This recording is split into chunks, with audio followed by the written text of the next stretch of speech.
أعوذ بالله من الشيطان الرجيم ولما دخلوا على يوسف آوى إليه أخاه قال إني أنا أخوك فلا تبتئس بما كانوا يعملون.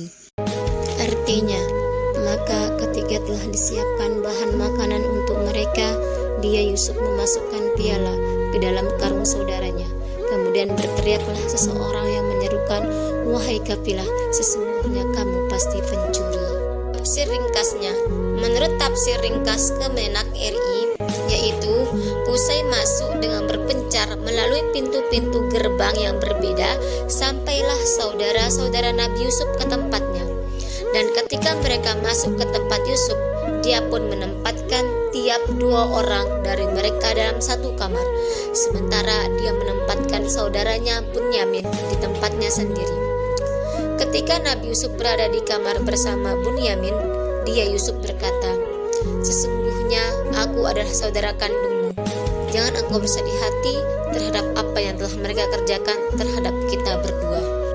Tadabbur Quran Surah Yusuf ayat 69 ini bahwa Yakub mengusulkan strategi agar mereka masuk ke istana Raja Mesir dengan terpisah dan dari pintu yang berbeda.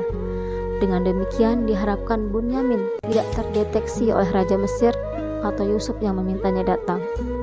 Dengan keyakinan bahwa strategi tidak akan berguna di hadapan kehendak Allah dan tetap bertawakal hanya kepadanya, terbukti strategi tersebut tidak berguna dan hanya membuat Yusuf mudah mengenal saudara kandungnya yang bernama Bunyamin. Setelah melihatnya, Yusuf langsung memeluknya dan berkata padanya, "Saya adalah saudaramu, sebab itu janganlah kamu bersedih terhadap apa yang mereka lakukan pada saya." Dari ayat tadi terdapat 2 pelajaran yang dapat dipetik. Yang pertama, bohong memang tidak boleh dan terlarang. Akan tetapi, kadangkala seseorang tidak perlu menjelaskan setiap kebenaran. Selama Yusuf memandang tidak ada perlunya, maka beliau tidak memperkenalkan diri kepada saudara-saudaranya dan mengungkapkan rahasia ini hanya kepada satu dari semua saudara beliau. Yang kedua, setiap kali Anda mendapat nikmat, maka lupakanlah kepahitan masa lalu. Tatkala Yusuf dan Bunyamin saling bertemu, mereka pun melupakan semua kesedihan masa lalu. فَلَمَّا جَهَّزَهُمْ بِجَهَازِهِمْ جَعَلَ السِّقَايَةَ فِي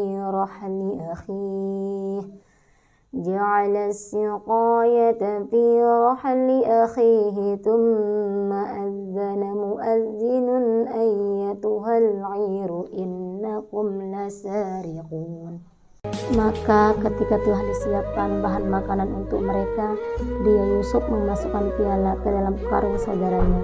Kemudian berteriaklah seseorang yang menyerukan, "Wahai kafilah, sesungguhnya kamu pasti pencuri."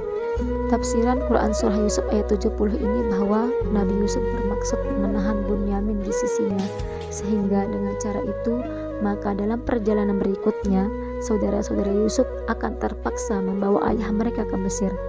Sebelum itu, beliau telah membicarakan masalah ini dengan Bunyamin bahwa ia telah merancang suatu siasat, sebagaimana ketika beliau mengembalikan harga gandum yang mereka serahkan, agar mereka kembali dengan saudaranya.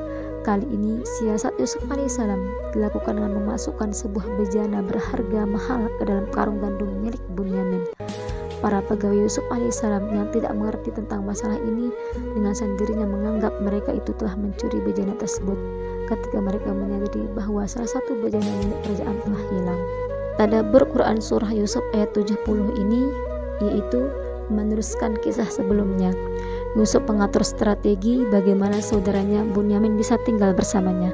Caranya, Yusuf memasukkan sukatan yang terbuat dari emas ke dalam karung Bunyamin. Saat mereka hendak meninggalkan istana, salah seorang petugas Yusuf berseru bahwa kafilah telah mencuri dan sukatan raja hilang. Saudara-saudara Yusuf pun kaget dan menjelaskan bahwa mereka bukanlah orang-orang jahat dan dapat dibuktikan dalam transaksi-transaksi dagang sebelumnya. Dari ayat tadi terdapat 2 pelajaran yang dapat dipetik. Yang pertama, merancang dan menciptakan kondisi tertentu untuk suatu maslahat yang lebih penting adalah sesuatu yang boleh dilakukan dengan syarat tidak ada kezaliman terhadap seseorang, sedangkan orang tak berdosa yang akan ditampilkan sebagai korban dalam rencana tersebut sudah diberitahu sebelumnya. Yang kedua, kita harus senantiasa berhati-hati dan teliti terhadap teman-teman satu rombongan dan orang-orang yang bersama kita, karena dengan adanya seorang yang berbuat kesalahan, maka masyarakat akan memandang seluruh anggota rombongan tersebut telah berbuat salah.